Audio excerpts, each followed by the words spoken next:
오늘은 이 사도행전 14장 27절 말씀 보시면 27절 그들이 이르러 교회를 모아 하나님이 함께 행하신 모든 일과 이방인들에게 믿음의 문을 여신 것을 보고하고 그랬는데요. 이 말씀에 의지해서 바울의 선교보고 Paul's Mission Report 이런 제목으로 하나님 말씀을 증거하고 은혜 받고자 합니다. 오늘 바울 일행이 교회 앞에서 보고한 이 선교 보고의 두 가지 내용은, 첫째는 하나님이 함께 행하신 모든 일이란, 우리가 잘 아는 것처럼 이 시리아의 이 안디옥 교회는 이방 교회로서 세계 최초의 선교사를 파송한 교회입니다. 자, 한 장을 앞으로 넘겨서 사도행전 13장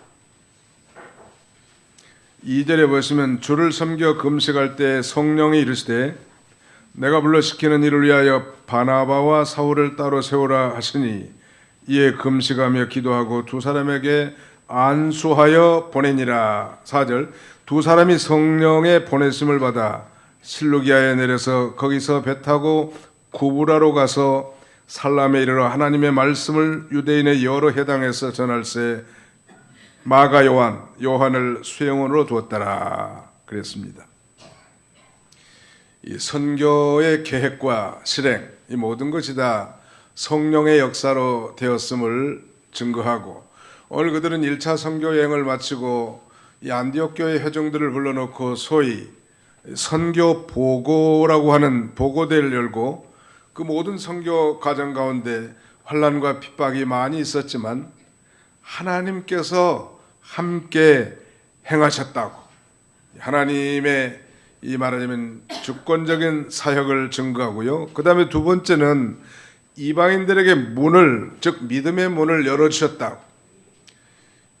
그러므로 이 바울과 바나바 그리고 이 전도대원들, 1차 선교 대원들이 가서 이 복음을 증거할 때 놀라운 회심의 역사, 즉 믿지 않는 자들, 우상 섬기는 자들이 이들이 증거한 이 복음을 듣고 많은 무리들이 하나님께로 돌아오는 그런 기적적인 역사가 있었습니다.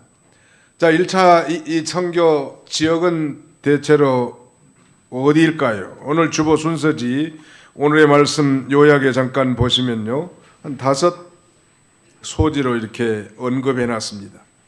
그들은 이제 성령의 기름 부으심을 받고 성령의 보내심을 따라 맨 처음에 선교한 것이 구브로이고요. 그 다음에 비시디 안디옥, 그 다음에 이고니온, 르스트라, 더베와 버가 이렇게 되어 있는데, 자, 우리 한번 따라서 해봅시다. 구브로에서 선교함, 비시디 안디옥에서 선교함, 이고니온에서 선교함, 루스트라에서 선교함, 더베와 버가에서 선교함. 그러니까 이 바울과 바나바, 그리고 또 전도대라고 하면 뭐 마가 요한도 있을 거고, 또 아마 이 사도행전은 누가가 기록했으니까 그 전도대원의 의사 누가도 포함되었을 것 같습니다. 그들이 맨 먼저 선교 지역을 선택한 건 바로 이 구브로, 우리 영어로는 키프로스라고 합니다. 자, 우리 그러면 1차 선교의 여행의 지도를 잠깐 보면서 말씀의 이해를 더하도록 하겠습니다. 자, 여기 사진에 보시면 여러분이 보실 때 오른쪽이 되겠나요? 예, 오른쪽 안디옥이라고 써진 이 지역은 시리아의 안디옥을 가리킵니다. 이게 여기는 바로 이 예루살렘 교회가 환란을 당하면서 터져서 생긴 교회가 이 안디옥 교회인데, 놀라운 것은 예루살렘 교회도 감당하지 못한 이 선교 사역, 세계 최초의 선교 사역을 이 안디옥 교회에서 파송하고, 그 대표적인 선교사가 바로 바나바와 사도 바울이란 말. 그래서 이제 배를 타고 맨 처음에 간 곳이 이 키프로스 살람이라고 하는 지역인데요.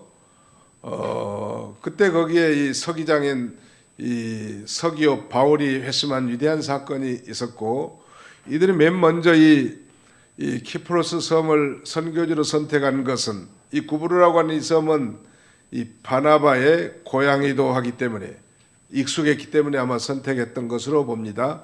자, 계속 그 여정을 한번 볼까요? 이제 바보에서 배를 타고 저 육지 밤빌리아의 버가에 도착했다가 비시디아로 건너서 저 비시디아 안디옥에서 복음을 증거했고요. 많은 또 유대인들의 이 핍박과 환란, 관리들까지 동원해 가지고 돌로 쳐서 죽이려고 한 이런 세력들 때문에 그 다음에 이제 이 지역의 수도인 이고니온에 가서 복음을 증거하게 됩니다. 이 바울과 바나바가 이 살해 음모를 알고 또 이고니온에서 떠나서 루스드라로 옮겼고, 이 루스드라에서 놀라운 안진뱅이, 나면서 한 번도 걸어보지 못한 안진뱅이가 일어나는 그 기적을 통하여 복음이 힘있게 전파됐고요. 동시에 사단의 역사도 강력하게 임해서 바울을 돌로 쳐 죽였는데, 죽은 줄로 알았던 바울이 이 이방인들에 의해서 성 밖으로 내쳐졌지만 하나님의 기적적인 역사로 다시 살아나서 성으로 들어갔다가 마지막 1차 선교 지역인 더베에 가서 복음을 증거하고 많은 사람들이 주님 앞으로 돌아오게 됩니다. 그리고 이제 리턴해 가지고 다시 더베에서 루스드라로, 이고니온으로, 피시디아 안디옥으로, 밤빌리아로 이렇게 해서 이제 아탈리아라고 하나, 아마 이탈리아가 아닌가 싶은데 아탈리아라는 지역에서 배를 타고 맨 처음 선교를 파송한 교회, 수리아의 안디옥 교회에 이르게 되는 것이 바울의 1차 선교 여행의 여정입니다. 우리 사도행전 13장과 14장에 자세하게 기록되어 있는데 우리가 다 살펴볼 수는 없지만 오늘 이제 8절부터 좀 읽어주시기 바랍니다. 8절. 14장 8절. 루스드라에 발을 쓰지 못하는 한 사람이 앉아 있는데 나면서 걷지 못하게 되어 걸어본 적이 없는 자라.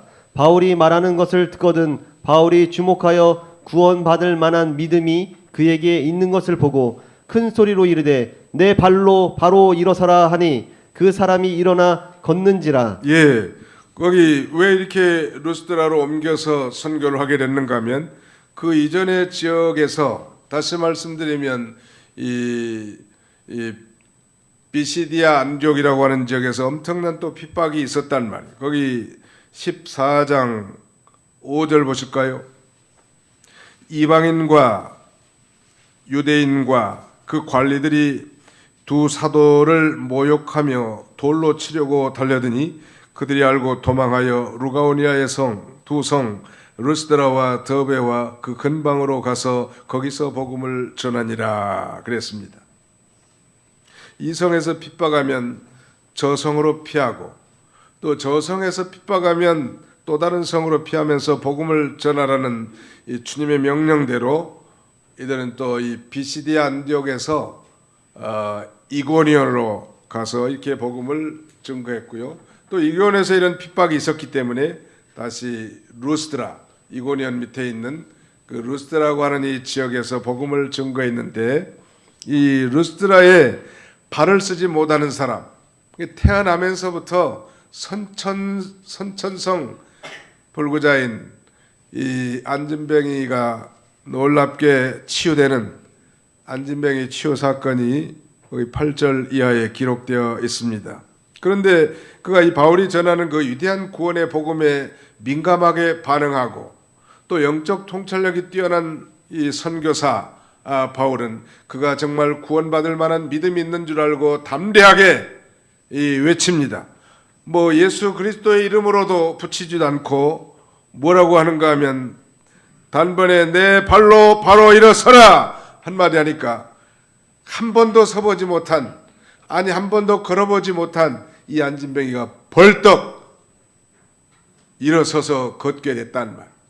그야말로 이 루스드라 사람들은 경천동지할 만한, 깜짝 놀랄 만한 일이에요. 어떻게 신이 아니고서야 이런 놀라운 안진뱅이가 고침받을 수 있겠는가.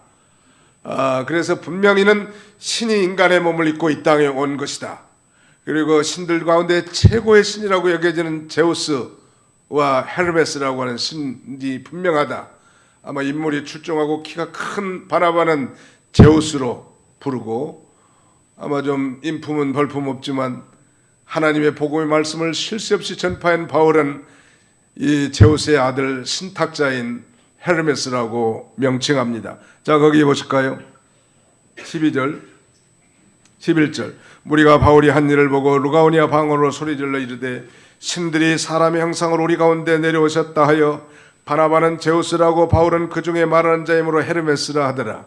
시외 제우스 신당의 제사장이 소와 화관들을 가지고 대문 앞에 와서 무리와 함께 제사하고자 하니 두 사도 바나바와 바울이 듣고 옷을 찢고 무리 가운데 뛰어 들어가서 소리질러 이르되 이건 필시 신들이 인간의 몸을 입고 내려왔을 것이다. 이렇게 이제 여긴 거예요. 그 루스드라 사람들이. 실제로 이 헬라의 고대 전설에 의하면 이 제우스와 헤르메스가 사람의 몸을 입고 육체를 입고 지상에 내려왔는데 사람들이 알아봐 주지도 않고 또 대접도 잘 하지 않은 모양. 그러나 한 늙은 내로부터 마지막 환대를 받게 됐는데 그 결과 이 제우스와 헤르메스는 그 사람들을 다 몰살시키고 죽이고 이 두 내에만 살려서 제우스 산당을 지키게 하다가 그들이 죽자 큰 나무로 변해겠다는 그런 신화에 이런 신화에 익숙한 루스드라 사람들은 바울에게 나타난 놀라운 이적과 기적, 표적을 보고서 더 이상 옛날처럼 잘못을 범하면 안 된다고 생각해서 그들을 신들로 모시려고 했던 것입니다. 우리가 이 신화라는 사실은 신화는 믿을 것들은 못 되지만 아무튼 그런 신화가 전래되어 왔었단 말이에요. 그야말로 바울과 바나바는 깜짝 놀랄 일 아닙니까? 갑자기 자기 옷을 찢으면서 자신을 향해서 제사를 드리려고 하는 그들에게서 도망가가지고 무리 많은 사람들이 모이는 것으로 회중석으로 달려 들어간 거예요. 왜냐하면 그것만이 피할 길이기 때문에.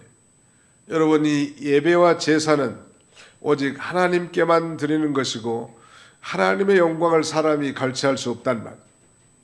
그런데 인간이 어떻게 신적 경배와 예배를 받을 수 있겠습니까?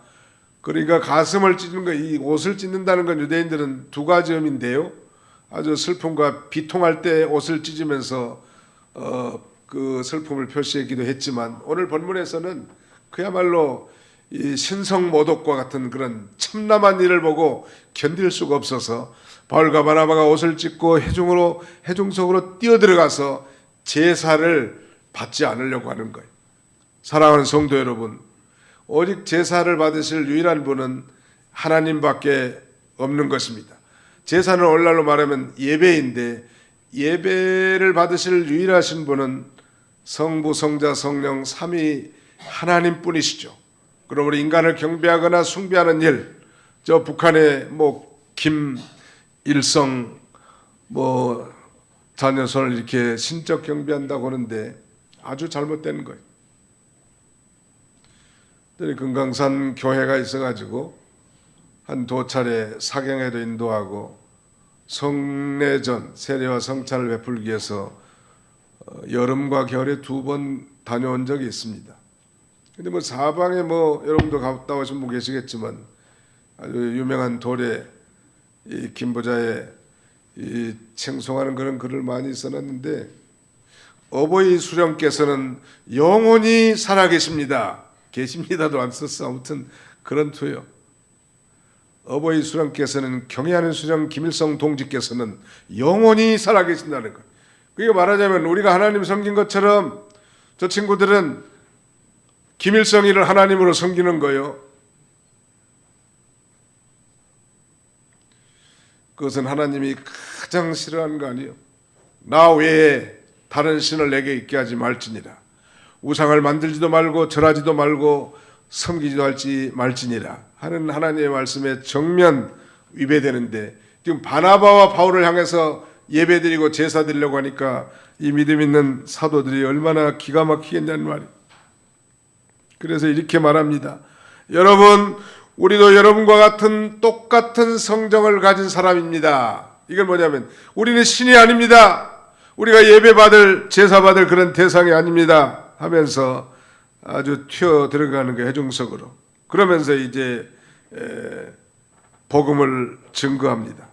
거기 보실까요? 15절 우리 같이 한번 읽어봅시다. 15절 시작. 이르되 여러분이여 어찌하여 이러한 일을 하느냐. 우리도 여러분과 같은 성정을 가진 사람이라. 여러분에게 복음을 전하는 것은 이런 헛된 일을 버리고 천지와 바다와 그 가운데 만물을 지으시고 살아계신 하나님께로 돌아오게 함이라. 여러분 아마 여기 앉아 계신 분들 중에서도 예수님을 자신의 구주로 믿기 전에 여러 가지 우상들을 많이 섬겼을 것 같아요.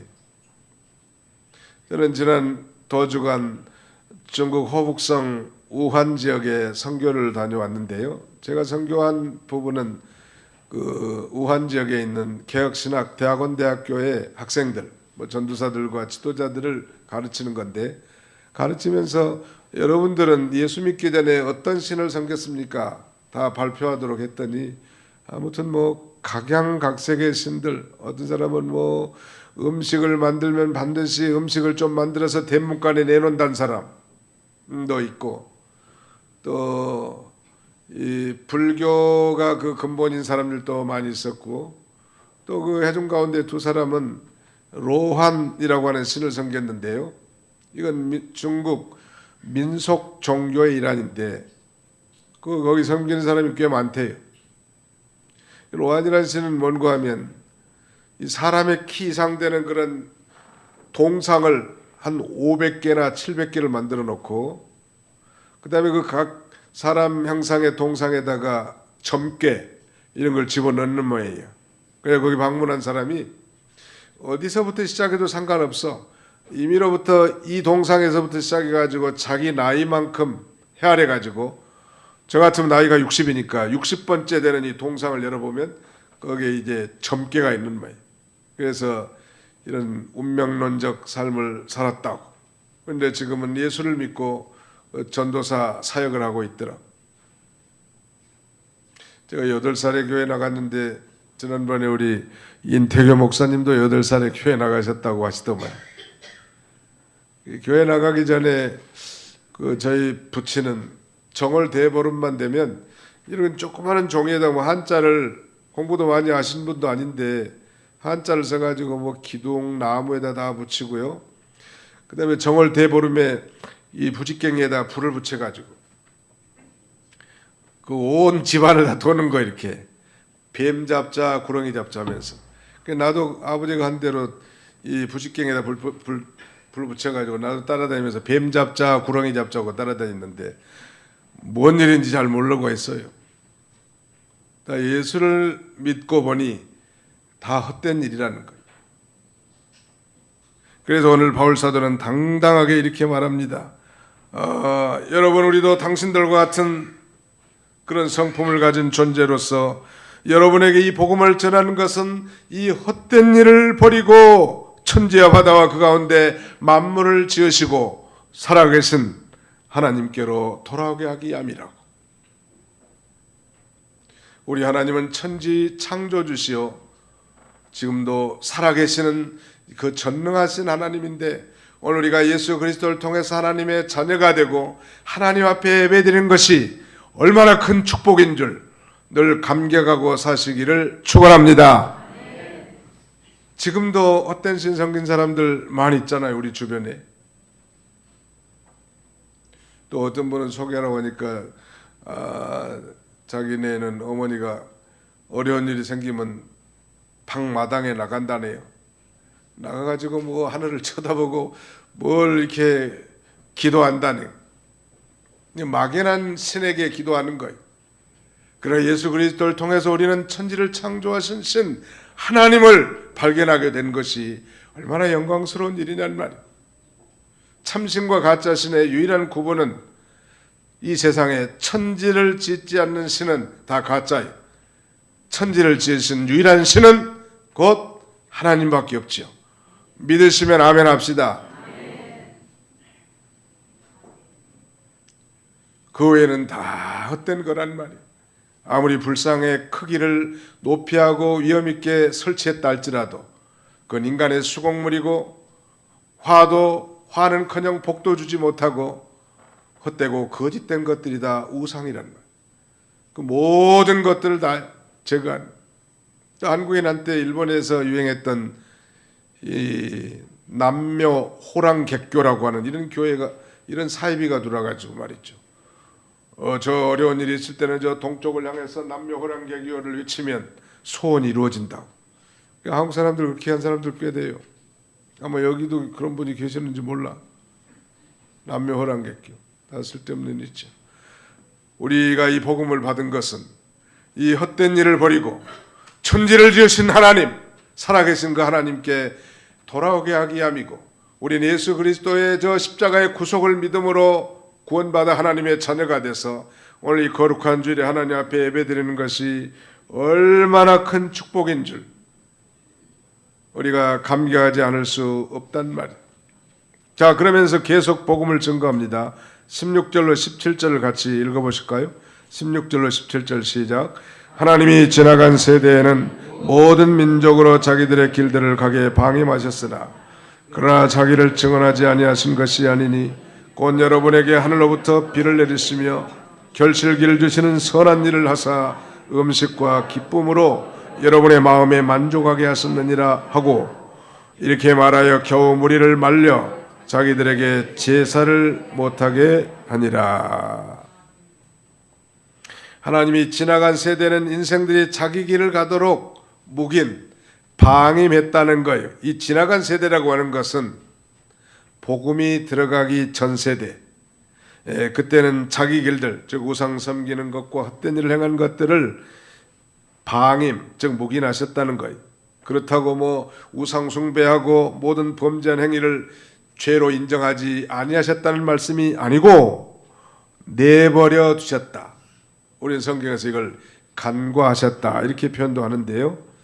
그리고 이제 하나님이 그리스도를 보내어 구속을 이루어 주시고 복음을 전하여 주는 것은 이제 하나님이 이 버려두었던 자기 백성을 찾으려고 착수하신 증거예요. 그래서 영생 얻기로 작정된 자들은 다 믿는 거예요. 자, 우리 13장 48절을 같이 읽겠습니다. 사도행전 13장 48절입니다. 시작. 이방인들이 듣고 기뻐하여 하나님의 말씀을 찬송하며 영생을 주시기로 작정된 자는 다 믿더라. 그 밑에 46절 하반절에는 그런 말씀도 있어요. 너희가 그것을 버리고 영생을 얻기에 합당하지 않은 자로 처처하기로 우리가 이방인에게로 향하노라. 이 핍박하고 노골적으로 반대하는 유대인들은 영생 얻기에 합당치 않은 자인 반면에 오늘 우리가 이 전도자를 통해서 복음을 증거함으로 말미암아 영생 얻기로 작정된 자들은 다 믿는다는 말. 내 실력이 아니고 내 능력이 아니라 복음 자체에 능력이 있어서 할머니가 전하든 어린 아이들이 전하든 성령이 역사하면 그걸 믿고 죄 사함 받고 구원 얻는 놀라운, 그래서 하나님의 자녀가 되는 놀라운 역사가 있게 되는 것입니다. 혹시 이 자리에 앉아 계시면서도 나의 구원의 확신에 대해서 긴가민가한 사람이 있다면, 그런 분이 계시다면 이 시간에 확실하게 저 십자가에 달린 예수 그리스도가 나의 죄값을 대신하게 해서 대속적 죽음을 죽으셨고 누구든지 예수 그리스도를 믿으면 모든 죄를 용서받고 하나님의 자녀가 된다는 이런 확신을 가지시기를 축원합니다. 저 이방인들에게 우상 섬기고 범죄한 것도 하나님이 그냥 내버려 뒀다고 했는데 사실은 그때도 하나님께서 자신을 증언하지 않은 건 아니에요. 17절.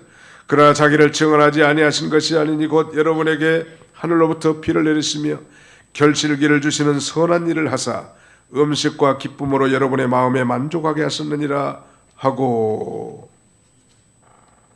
하늘로부터 농사에 절대적으로 필요한 비를 내려주시고 순풍을 불어서 결실하게 해주시고 또 음식과 기쁨으로 마음을 만족해 해주신 거예요. 이방인이나 유대인이나 믿는 자나 믿지 않는 자나 하나님이 그런 자연 이 계시를 통하여 자신의 이 존재를 나타낸 거예요.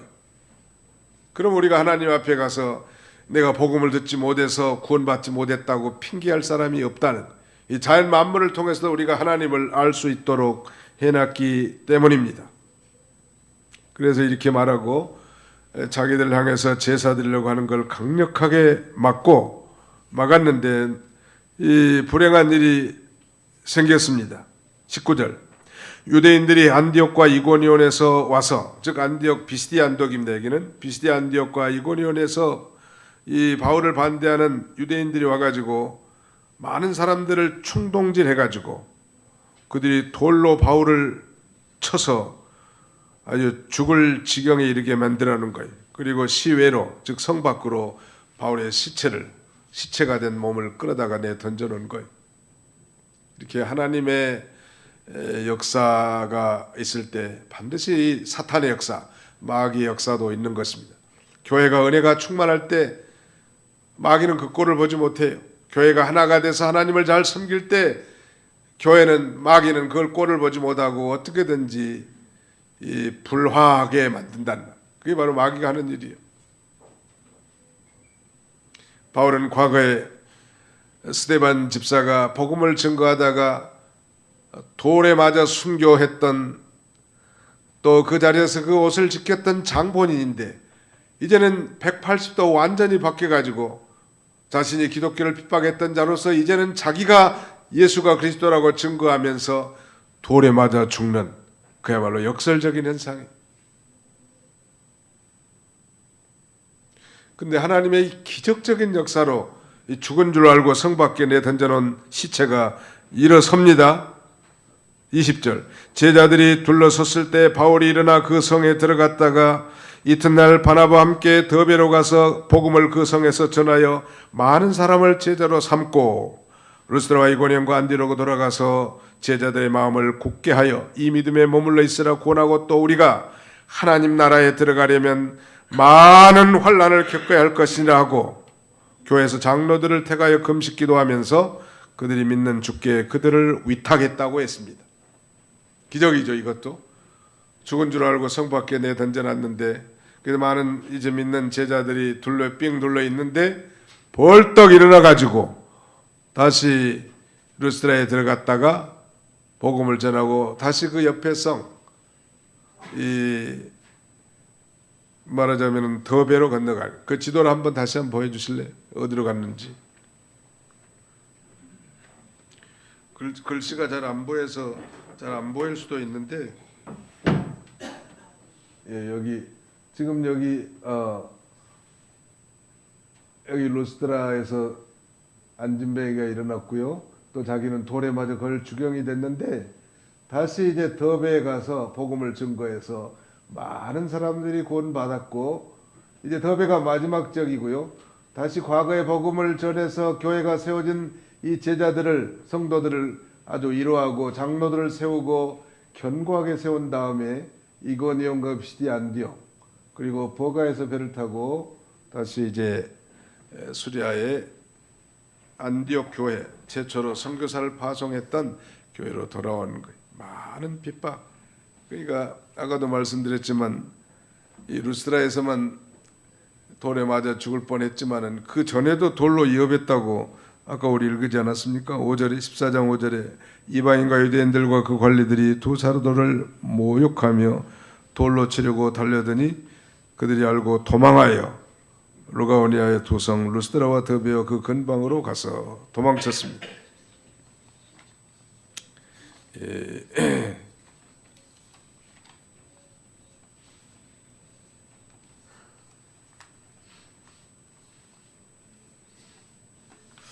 이번에 중국 선교에 가서 체험한 걸 좀 말씀드린다면은, 우선 이 중국은 인구가 약 14억 이상이라고 합니다. 그 이상인데 그 숫자를 세면 또 많이 나와버리기 때문에 계수가 잘 안 된 모양이에요. 인구가 14억이고 소위 공산당이 지배하는 사회주의 국가예요. 중국의 공산당에 가입하면 출세길이 빠르고 그 다음에는 혜택이 많은데요. 중국 공산당원이 약 8천만 명 된다고 하는데 문제는 기독교인이 1억이 넘기 때문에 이 공산당이 기독교에 대한 굉장히 위협 의식을 갖고 있습니다. 역사적으로도 중국은 저 영국이나 포르투갈 이런 나라의 침략을 받고 땅덩어리를 빼앗겨서 홍콩은 100년 만에, 마카오도 마찬가지로 이제 다 반환은 받았습니다만 포르투갈에 빼앗겨 가지고 다시 찾지 않았습니까? 이 기독교를 앞세운 이 국가들의 침략을 받았기 때문에 중국이 경제 대세는 무한정 개방을 하는 것 같지만 특별히 종교 문제, 그것도 이 기독교에 대해서는 대단히 폐쇄적이고 통제하고 있는 상황입니다. 중국의 기독교는 1억이 훨씬 넘는데 특별히 정부에 등록한 삼자교회라는 게 있고 정부에 등록하지 않고 모이는 지하교회 혹은 가정교회가 많이 있는데요. 지금 뭐 선교사, 외국 선교사가 가서 교회에서 설교하는 건 위법이에요. 당장 쇠고랑 천다고. 삼자교회도 말할 것도 없고. 그래서 저는 이제 한 주간 성경을 가르치고 주일날은 거기서 한 30분 떨어진 우리 왕덕수 목사가 개척한 이 반석교회 지하교회를 가서 설교를 했습니다. 9시 예배를 시작해가지고 10시 반에 끝났는데요. 통해 가니까 조금 길어졌어요. 끝나고 잠깐 이제 교제를 하는 가운데 있는데 갑자기 중국 공안 6명이 우리 교회로 들이닥친 거예요. 이거 뭐 꼼짝없이 잡힐 수밖에 없다. 뭐 현지인들이야 뭐 신분 조사해 가지고도 문제 해결이 쉽지만 외국인들은 법적으로 단에 설 수가 없고 또 뭐 제가 잡혀서 감옥살이하면 제가 천국에 별을 하나 따니까 소득이 좋지만 저 때문에 이제 신학교가 문을 닫을 수도 있고 또 교회가 다 파괴될 수가 있기 때문에 많이 염려가 됐죠. 그런데 그 6명이나 들이닥쳐가지고 이제 대부분은 다 집에 갔고 거기 남아서 이제 식사 준비하는 요원들 있고 한 7, 8명이 있었는데 저보고 그 교회 사모님이 자꾸 목사님 나가셔야 됩니다. 피해야 된다. 아니 어디 피할 길이 있어야 피하지 않겠습니까? 그래도 피해야 됩니다. 그러더라고. 왜냐하면 여권 빼앗기면 당장 뭐 이 공안에게 잡혀가게 생겼고 한 사람만 희생된 게 아니고 이제 많은 문제가 생겨버린다는 잡히면은 주여 하고 불쌍히 여겨달라고 하나님 앞에 기도하고 그런데 나갈 데가 없어. 문이 하나밖에 없으니까 출입문이.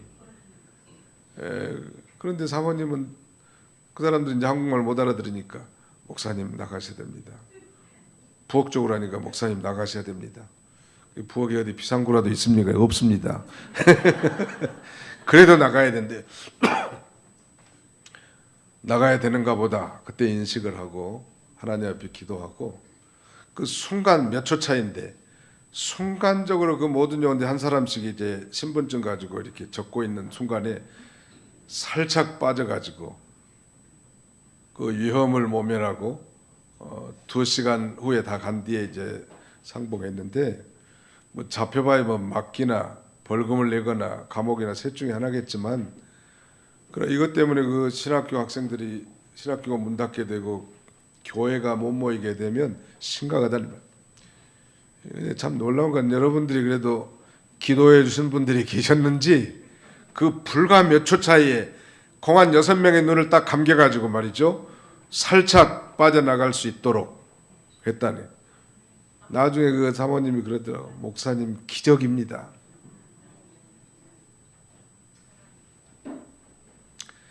하나님의 은혜입니다. 그러더라고. 아무튼 그런 체험을 하고 나니까 좀 더 힘이 나더라고. 이렇게 어려운 상황에서 이 사람들이 이 믿음 생활하고 있구나.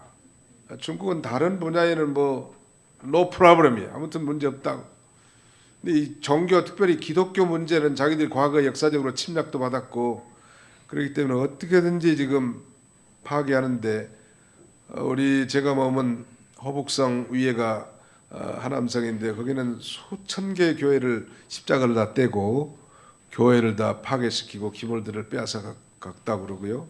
북경 근처에서도 1,500만 가정교회가 완전히 다 박살나가지고 다 흩어지게 만들었고 제가 귀국하기 이틀 전에도 그 우리 학생들 가운데 한 사람의 따님이 그 교회 나가는데 200명 모인대 우리 교회 정도 되는 모양.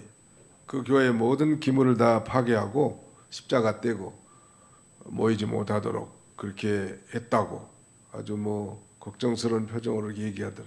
제가 이렇게 말씀드리는 것은 복음을 증거할 때 많은 환난과 고난이 있다는 거, 그리고 우리가 이 중국을 피상적으로 알아서는 안 돼. 이건 공산당이고, 공산당은 유물론주의자들이에요. 인간을 영혼이 있다고 생각하지 않아요. 인간 다만 노동력, 즉 물질적인 가치로만 판단한 게 공산주의입니다.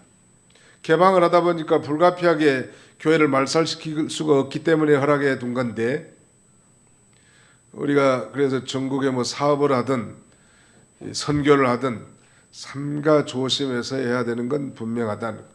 우리는 자유가 너무 이렇게 보장이 돼가지고 너무 편해가지고 이렇게 신앙생활을 안일하게 하는 데 반해서 이들은 항상 이 경각심을 가지고 이렇게 신앙생활하는 모습을 보면서 오히려 참 신앙이 더 타성해졌지 않겠다는 생각이 좀 들어요. 우리는 그런 이 신앙을 말살하고 신앙의 자유를 억압하는 그런 세력은 없다 할지라도 스스로 경각심을 가지고 우리 하나님 앞에서 기도 생활, 성경 읽는 생활, 전도 생활, 봉사 생활 잘 감당하시기 바랍니다. 그 중에 하나님 앞에서 해야지 뭐 누가 시킨다고 하고 누가 안 보니까 안 하고 그런 건 좋은 신앙이라고 말할 수가 없어요. 아무데나 안 잡혀가지고 오늘 이렇게 예배에 참여하게 돼서 참 감사한데요. 참 오늘 여기 바울 사도도 여기 이고니온에서 전도하다가 이방인과 유대인 그리고 심지어는 정부 관리들이 다 이들을 모욕하고 돌로 치려고 할 때 도망해가지고 다시 루가오니아의 두 성 루스드라와 더베로 근방에 가서 복음을 증거했습니다. 물론 하나님이 잡히게 해가지고 순교도 시킬 수 있겠지만 하나님이 하실 일이 있는 모양이에요. 그러니까 나중에는 이제 바울 사도가 순교를 당했다고 전해지지만 지금은 더 힘있게 2차, 3차 심지어는 로마 선교까지 남아있는 사명이 남아있기 때문에 하나님 피할 길도 허락해 주신 것 같아요. 자, 시간이 다 돼갔는데요. 오늘 바울 사도가 1차 선교 여행을 통해서 자신의 이 선교 파송 교회인 안디옥 교회에 돌아와서 두 가지 선교 보고를 했습니다. 그것은 바로 하나님께서 말하자면 함께 행하신 모든 일, 시작부터 지금 돌아온 때까지 그동안 돌에 맞아 죽을 고비도 당했지만 살아났단 말. 그 다음에는 이방인들에게 하나님이 문을 열어주셨기 때문에 하나님은 열면 닫을 사람이 없고 닫으면 열 사람이 없단 말. 하나님이 지금 문을 열어놨는데 중국도 서서히 문이 닫혀지고 있다는 느낌을 받았습니다. 1990년대 초반부터 우리 교단에서는 아주 북방 선교에 진력을 다했습니다. 물질도 많이 갖다 주고 수많은 지도자들 양육하고 또 여러분들도 연보 많이 하셨겠죠. 그 열매들이 중국 곳곳에 가서 활동하는 거 보고 참 마음이 뿌듯했어요. 왕덕수 목사 이 사람은 동북에 있는 이 길림성 출신인데 우리 다 부처가 중학교, 고등학교 선생님들이 했더라고.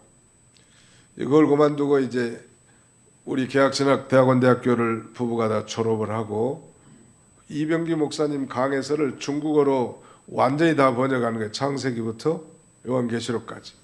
그리고 그걸 수만 부를 찍어서 중국 전역에 배포한 상당히 공이 있는 분이에요. 그분이.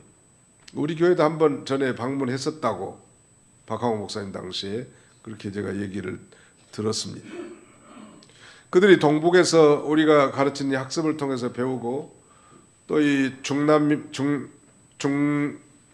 지역이나 저기 남방의 지역 베트남, 라오스, 캄보디아 그 다음에는 태국과 이 경계짓는 이 소수민족과 다 연결이 되어 있습니다.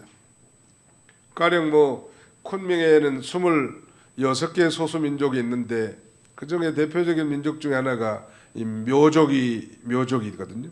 근데 상당한 묘족들이 베트남 북부에서 살아요. 같은 민족이기 때문에 또 복음을 받고 이렇게 도미노 현상처럼 복음이 확산되고 전파되는 것. 이게 하나님이 하시는 일이죠.